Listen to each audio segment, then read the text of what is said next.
Mrbeast just destroyed his credibility if this is true. Did release a statement basically disavowing every single thing that he stream or... Mrbeast has found himself amid a crisis more serious than ever, and it looks like he's not coming out of it as well as he did before. His current controversy is special, because it has wider implications which don't stop at Mrbeast's door. They will affect the whole of YouTube, including us. It won't be good.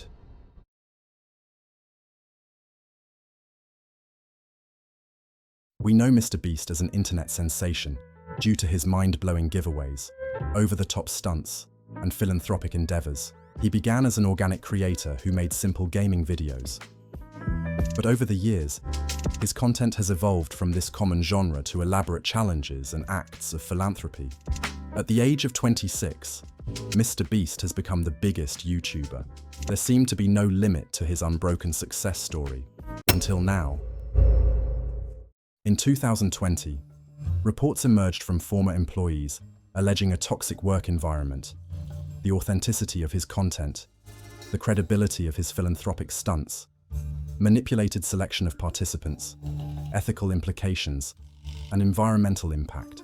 Mrbeast then admitted that the rapid growth of his channel had created a high-pressure environment in which it was not easy to work. He also promised to take steps to change the situation. This seemed to have weathered the storm. And then came the current scandal.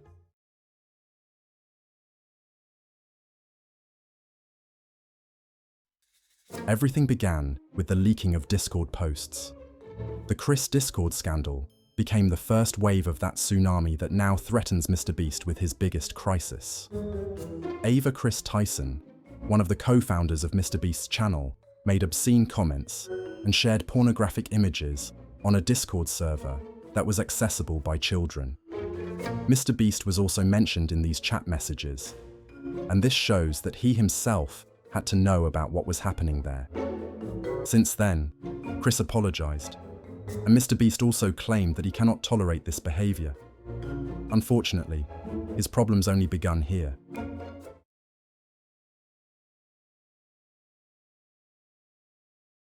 Former employees of Mrbeast have come forward with more detailed and serious allegations than ever before. One of them, who calls himself Dogpack 404, has continued the tsunami by revealing what is going on behind the scenes. He accused Mrbeast of faking his videos, scripting and rigging competitions, employing actors, including a convicted sexual offender from the state of Delaware, mistreating his employees, and using charity to create an advantageous image. For me, the most shocking is the treatment of employees. I think their cases are the best illustration of how questionable Mrbeast's company is. One of the mistreated employees is Jake Weddle, with whom Dogpack made an interview. Weddle shared his experiences about what happened to him between 2019 and 2020 when he worked for Mrbeast. And they try to make the pitch sound like it's going to be like a walk in the park.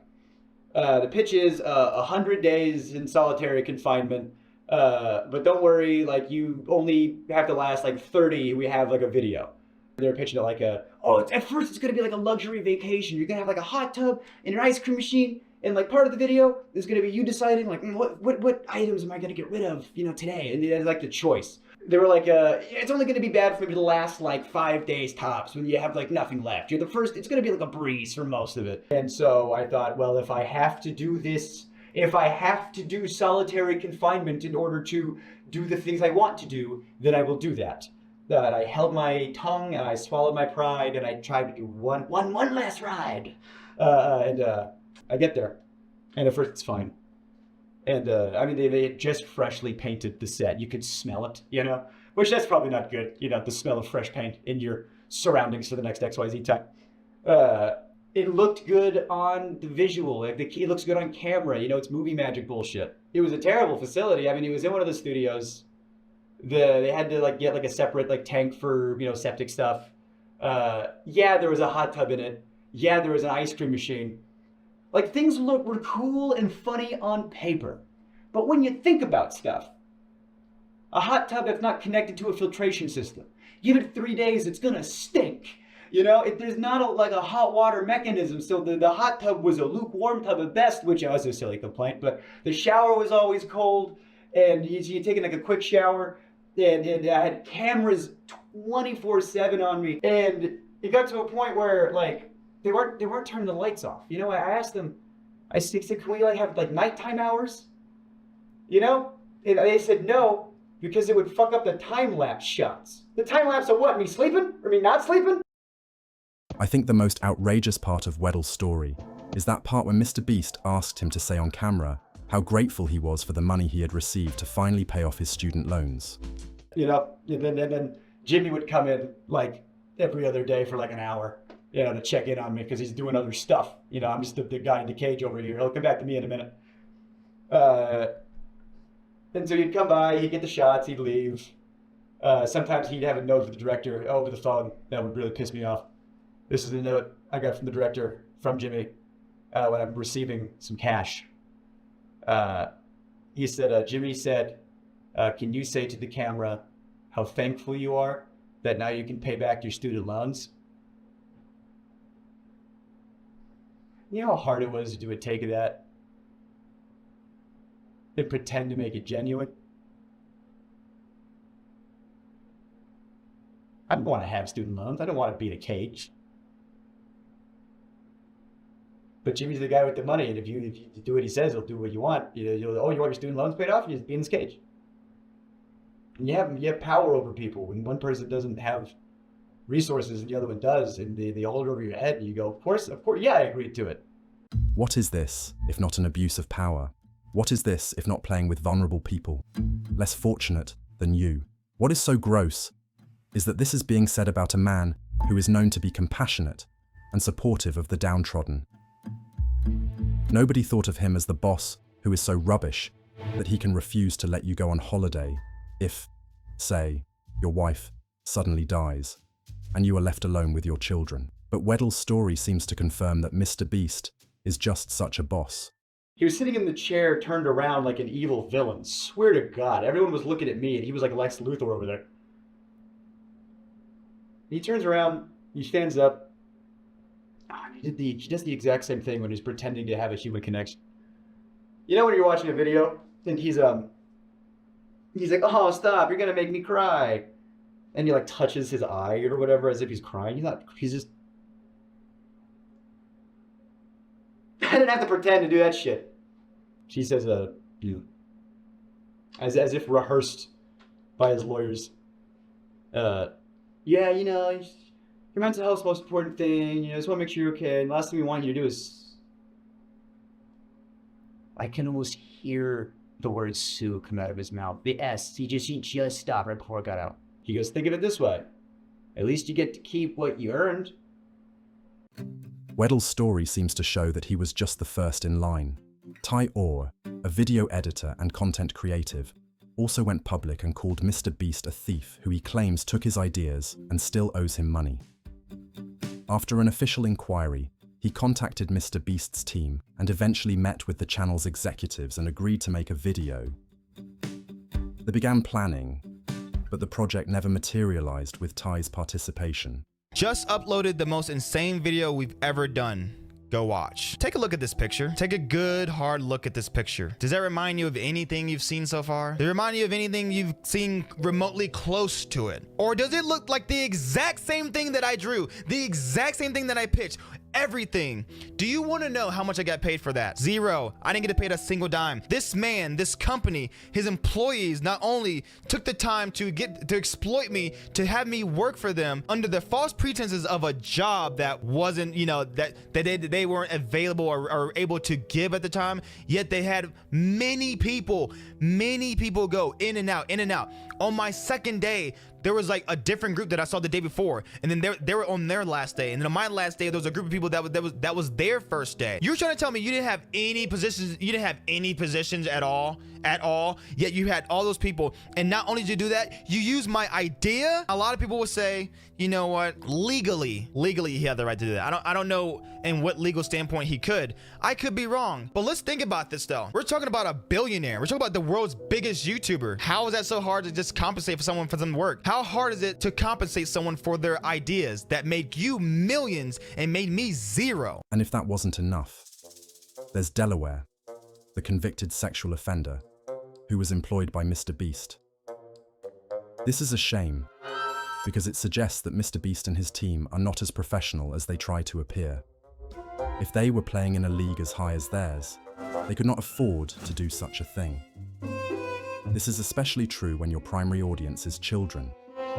You can't pull in the nearest alcoholic homeless person off the street just because it's fun and cheap to cast him. The same goes for criminals.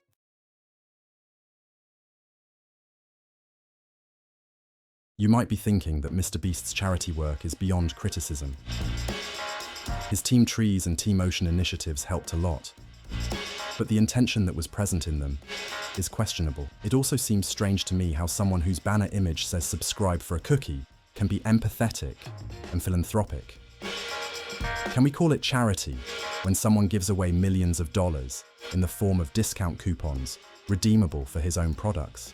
Can we call it charity when someone signs t-shirts and makes a lot of money? Someone $1,000? We do. Yeah, so, all right, so the newest order, in 30 seconds, we are gonna put $1,000 in your package. We're gonna break neutral. When there was just no way they were ever even close to losing money on this stream. In 5 hours, they gave away about $50,000 worth of stuff and sold over 50,000 t-shirts. Selling these t-shirts at $42 each, profit margin would be about $22. But even if they were making like $1 per shirt, they would still be fine. Also, by my estimates, only 1 in every 1,600 orders actually won a prize. And I guarantee he has real-time analytics on his laptop. If you really want to help others, what comes first? The good of others? Or your ego? What is it all about then? There are plenty of cases where philanthropists are constantly promoting themselves, while supposedly helping others. In such cases, it's really all about the donor, and those in need are just a means to an end. If someone really wants to do charity, they do it without being noticed. It doesn't take a genius to guess which type Mrbeast is. Do you think Jimmy really enjoys doing good and helping people? I think Jimmy wants to be the best YouTuber. I think he is laser focused on one goal. And I think whatever he has to do to achieve that goal, he'll do. And I think it was the smartest decision for him that he calculated, because he's very good with numbers. If I donate to charity, people can't say I'm shitty. If I give this homeless guy 10K, what do you mean I'm a bad guy? But I've always thought, if you're going to do something nice for somebody and you stick a camera in their face while you do it, that you didn't do a nice thing for somebody. You gained something. There was a homeless guy on the street and you saw an opportunity for yourself and your image, and you gave one guy $10,000 who needed it to eat, and now the revenue you generated from that video is way more than what you gave. I think when he's generous on camera, it's the least authentic thing in the world. All in all, the leakers have painted Mrbeast as a calculating businessman and a fame obsessive, and even as a sociopath. The internet is very much abuzz with these opinions, while it is hard to find anyone to speak out in Mrbeast's defense. It should be said, however, that Dogpack is a fired former employee, so resentment could certainly have motivated the leak. I'm not at all sure that it was driven by honest indignation. In Ty's case, we can be sure that he was indeed in contact with Mrbeast, but there is no evidence that theft occurred. Regardless, the leakers so far are promising more videos, so there must be more in their drawer. Not to mention those who, encouraged by their example, may yet come forward. After the Chris Discord allegations about pornographic content posted on Discord in front of children, and the convicted employee, what else is there to come? It stands to reason that the real trump card will not be played immediately. So, we will either have to wait for that, or it will never come to us, should the parties reach an out-of-court settlement. What is certain is that it does not look good for Mrbeast, because he is now facing allegations that are not just jealous attacks, but allegations backed up by evidence. Not long ago, Mrbeast contacted his former employee, Jake Weddle, who publicly talked about how he mistreated him. He said, hey, I wanted to reach out and say I didn't mean to cause you mental stress with that video, and I apologize. Clearly it had an effect on you. You mentioned you like to be paid out the rest of the prize money, the other $190,000. And I'd love to make things right with you. I have zero expectation of you mentioning me sending you this money publicly or taking down any videos. This is just me wanting to help you out and make sure you're good. I just need to know if you still have the same bank or not. We'll send you the money on Monday. Wish you the best. There was no lawyers around. It wasn't a spectacle. There was no camera in my face. I respected that. That's how I would have wanted it to go down. But I couldn't take it. I couldn't take 100. I just couldn't take it. Because it's still a mechanism of the game. MrBeast's text message was fair, but for Weddle, this cannot close the case. I think he managed the situation quite appropriately. It's totally okay that MrBeast offered to compensate him, apologized, and didn't even threaten with a lawsuit. But why didn't he do it sooner? Why did Weddle have to tell everything? Why didn't this gesture take place 4 years ago, when everything happened? What is interesting in this message is that the MrBeast team has so far either remained silent or denied all allegations. They then confidentially contact Weddle to pay him $190,000. The message is an admission, and it makes Weddle's claims very credible. Otherwise, it is too late as a gesture, and too little as a confession.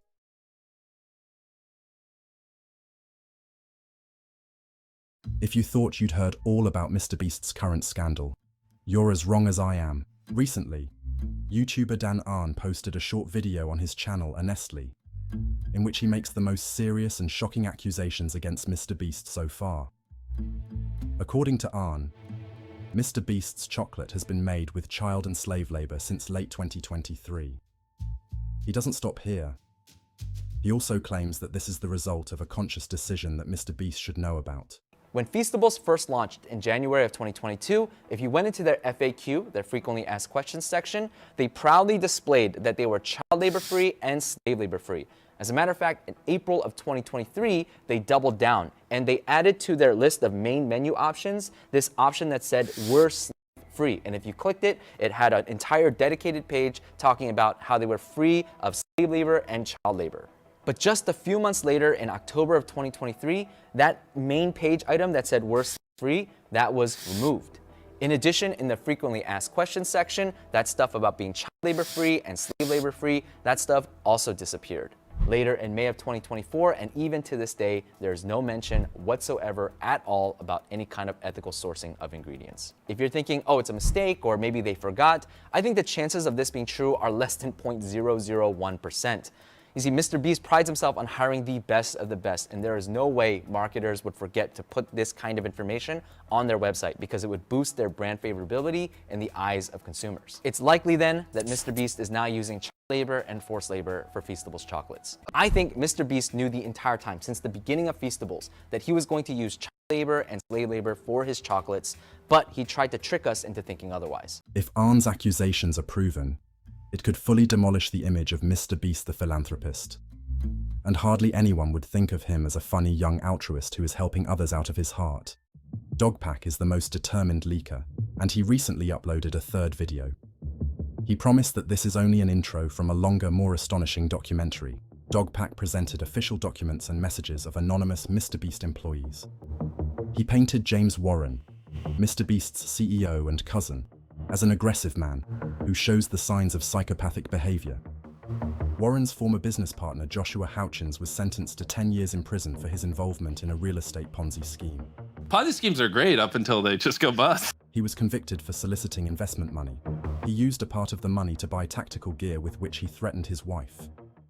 According to Dogpack, LaCoya Hill, who in 2017 led an adult entertainment firm.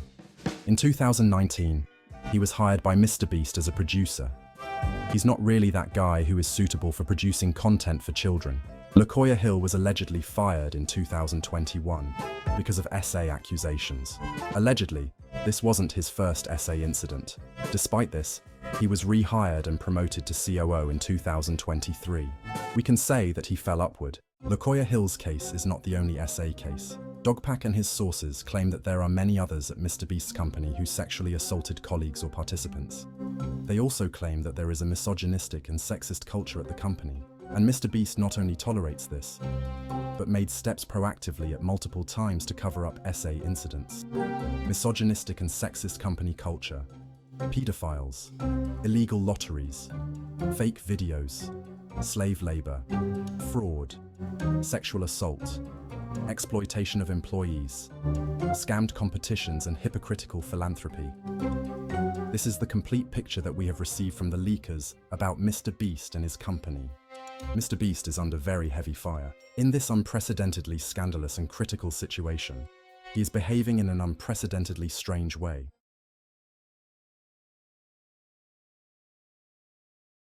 What was Mrbeast's reaction?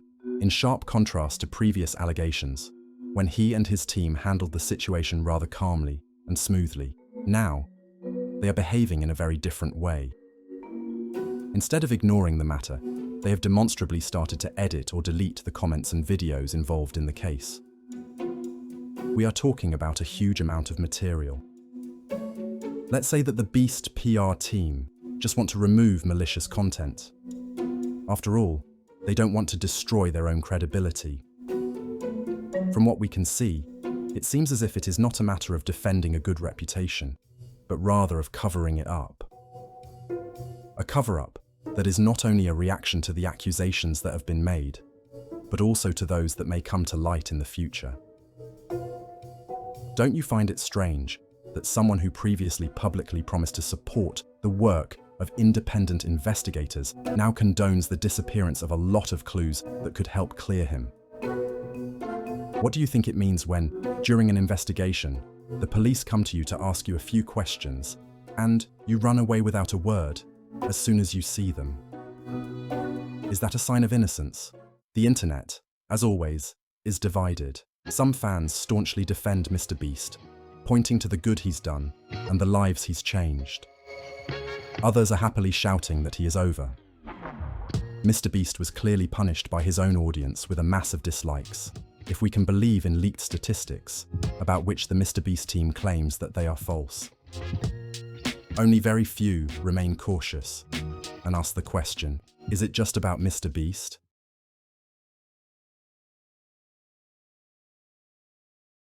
Mrbeast's scandal isn't something unprecedented. It is very similar to that of FTX, a leading crypto company that was owned by Sam Bankman-Fried, or SBF. SBF portrayed himself as a nerd CEO and an effective altruist who had more than $26 billion. Thus, he was the richest person on the earth under the age of 30. He appeared to be an average and lovable guy who was driven by the ideology of earning to give, and who was not a businessman, just a guy from your neighborhood who wanted to help. Too many people believed this, and they paid a high price for it. Eventually, it turned out that FTX was quite unprofessional, and that its clients lost their money because of fraud. The myth of professionalism and SBF's persona proved to be a lie.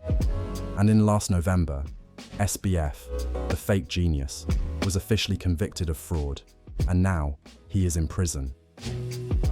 It can be that he lost everything, but he caused far more damage to those who invested their entire fortune in crypto. He also destroyed the credibility of the entire crypto market. What is there to learn from these scandals over and over again? That the only thing that is true in today's world is that nothing is true. Everything else turns out to be a hoax or bullshit, except this. You noticed that, didn't you? Every day we hear about some kind of fraud. Can we seriously think that the biggest and richest YouTuber can't have this? Why should he be the exception? What is the difference between Mrbeast and figures like Jeff Bezos or Elon Musk?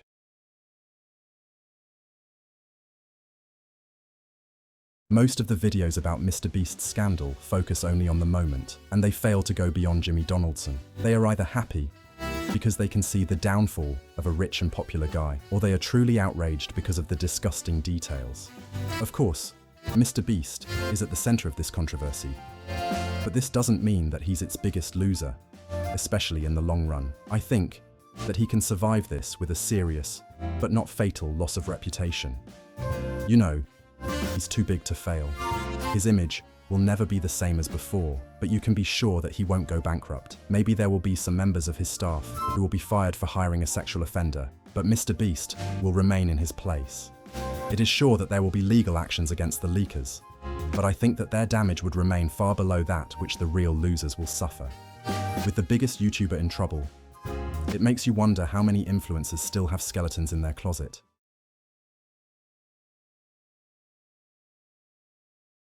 After this scandal, authenticity, credibility, and trust may slowly start to be reassessed as viewers are fed up with the hoaxes, and affiliates do not want to work with creators and platforms that are associated with fraud, humiliation, and sexual offenses. Despite this, Mrbeast's scandal is not the last, because it is destined to repeat itself. If the big YouTubers and companies are not the real losers, who are? We are the losers. The main consequence of the Mrbeast case is that the number of people who can enter and stay on YouTube will be reduced. Key players are already big corporations who have all the resources to dominate the market and to take care of their image. We are the worst off, just as the spread of AI and the introduction of shorts is disadvantaging us small and medium creators, not the big players. In the future, few people will be able to succeed on YouTube because they will not be able to keep pace with the quantity of corporate content. It is difficult to innovate in the genres that exist now, and AI is also driving out a lot of creators by automating many niches, making them worthless. It won't be such a big bang anymore for a meme or a list of 10, because anyone can mass produce them. Fewer still are those who show their own faces instead of masks and come up with something unique. I think that they can be the winners, and for them, credibility, authenticity, and uniqueness will be the recipe for success. Everybody else will either be eliminated or won't be able to get noticed. Big corporations, fact-checkers, and ethical standards could combine to act as gatekeepers who control entrance to YouTube. YouTube could therefore be a streaming service like Netflix, which is no longer relying on its own creators, but on the productions and huge budgets of Hollywood and media outlets. It is a much more reliable and competitive source of revenue, unlike the model of the past, in which independent creators played an important role.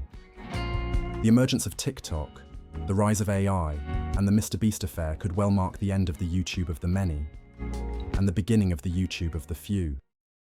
You may think that if this is true, then everything is hopeless. And anyway, this video isn't about anything other than scaremongering. I think it's better to face the present situation, however depressing it may be, because that's the only way to get over it. Our situation is not as fatal as the clickbait videos suggest. YouTube will not end, but it will certainly change. I don't know if you noticed that this video also contains another video that is not about Mrbeast, but about this channel. In fact, you were watching a channel introduction the whole time. With this channel, I want to start something new on YouTube. I believe that we can and should show that the internet can be used for more than just hate, fraud, and stupidity. The good news is that it is not the future, it is now. My goal is that more of us should be able to say, we are more than we seem. I invite you to begin an extraordinary enterprise together in order to create something that is ours, and that can give meaning not simply for us, but also to those who will come after us.